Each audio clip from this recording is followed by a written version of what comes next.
سلام، خیلی خوش اومدید. تا حالا براتون پیش اومده که توی یه مهمونی شلوغ کلی بهتون خوش بگذره ولی همزمان لحظه شماری بکنید که برگردید خونه و تنها باشید؟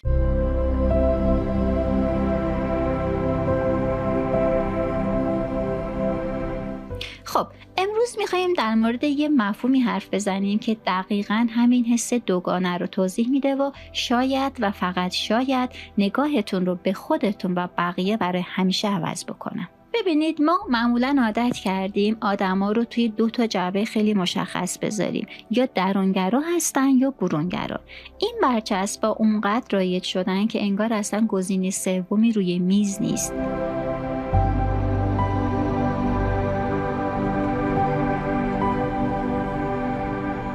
خب، این سوال رو حتما خیلی از خودتون پرسیدید. واقعا میتونید بگید من 100% درونگرا یا 100% برونگرام؟ جواب شما چیه؟ اگه حس میکنید هیچ کدوم از این دوتا برچسب واقعا داستان کامل شما رو تعریف نمیکنه، چی؟ یعنی چی میشه اگه یه گزینه سومی هم وجود داشته باشه؟ یه چیزی دقیقاً وسط این دوتا.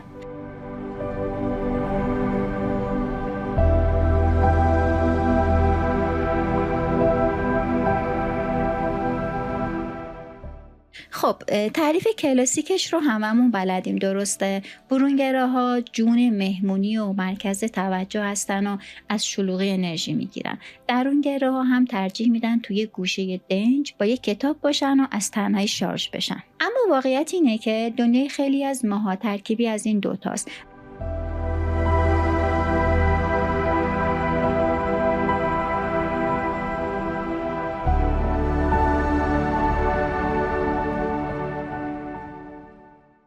و دقیقاً همینجاست که یه کلمه جدید و خیلی جالب وارد بازی میشه. یه مفهوم تازه که اومده این فضای خالی بین دو تا قطب رو پر بکنه. به این شخصیت میگن اوتروورت. تعریفش چیه؟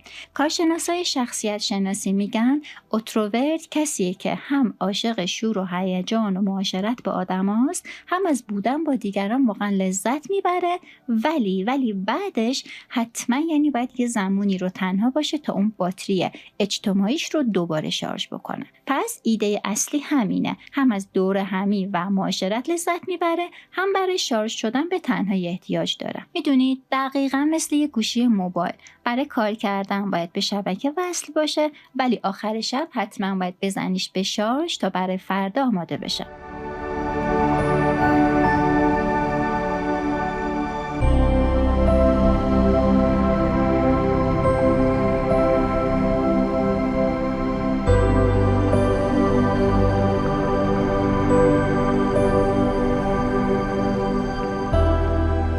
پس ببینید، نکته کلیدی اینه که شخصیت ما یک کلید روشن خاموش یا 0 و 1 نیست. بیشتر شبیه یه طیف رنگارنگه و اوتروورتا خب اونو دقیقاً توی اون بخش میانی و خیلی قشنگ این طیف قرار گرفتن. همون جایی که تا همین چند وقت پیش اصلا دیده نمیشد. خب، خیلی هم عالی. حالا که با این مفهوم آشنا شدیم، سوال اصلی اینه که اصلا به چه دردی میخوره؟ یعنی دونستن این که من یا شما یه اوتروورت هستیم چه تأثیری توی زندگی واقعیمون داره؟ چرا اینقدر مهمه؟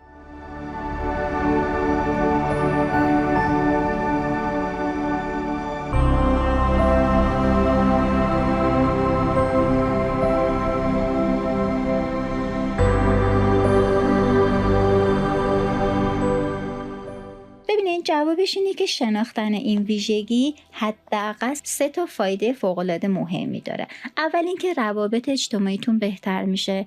دوم، یاد میگیرین چجوری هوشمندانه تر از خودتون مراقبت بکنید. و سوم، میتونیم استرس و انرژیمون رو خیلی موثرتر مدیریت بکنیم. خب، حالا بیاین هر کدوم از اینا رو یکم بازتر بکنیم. فکرش رو بکنید با دوستتون یه دوره همی فوق‌العاده داشتید، ولی بعدش برای چند روز ازش خبری نیست و در دسترس نیست. قبلا شاید فکر میکردید نکن از من دلخور شده، ولی حالا چی؟ حالا میدونید که اون فقط رفته توی غار تنهاییش تا اون باتری اجتماعیش رو شارژ بکنه. حالا دیدید که چجوری این دانش جلوی یه سوء تفاهم خیلی بزرگ رو میتونه بگیره؟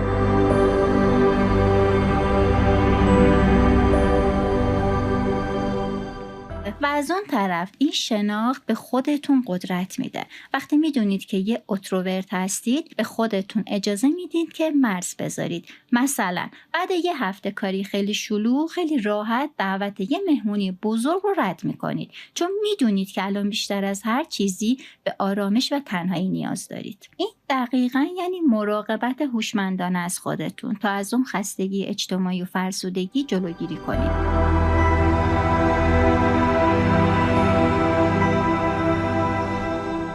خب حالا برسیم به قسمت عملی ماجرا. چطور میتونیم از این دانش استفاده کاربردی بکنیم و اونو تبدیل به یه عادت توی زندگیمون بکنیم؟ یه سناریوی خیلی آشنا. فرض کنید یه روز طولانی پر از جلسه و کار داشتید، یا مثلا رفتید یه عروسی خیلی شلوغ، یا حتی یه دور همی دوستانی پر سر و صدا. خب راهکار کلیدی دقیقاً همینه. بعد از این موقعیت‌ها آگاهانه و از قصد برای خودتون وقت میذارید تا دوباره شارژ بشید و یادتون باشه این اصلاً خودخواهی نیست. این یه نیاز واقعیه، یک کار ضروری برای حفظ تعادل روحی و روانی شما.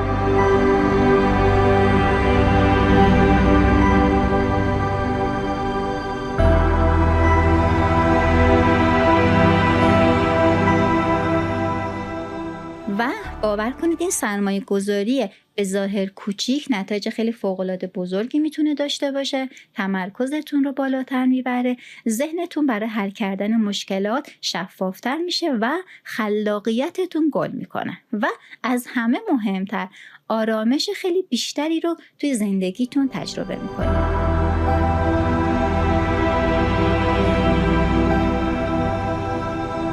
خب حالا با این دیدگاه جدید بیاین یه نگاهی به اطرافیانتون بندازید. کی توی زندگی شما میتونه یه اینتروورت باشه؟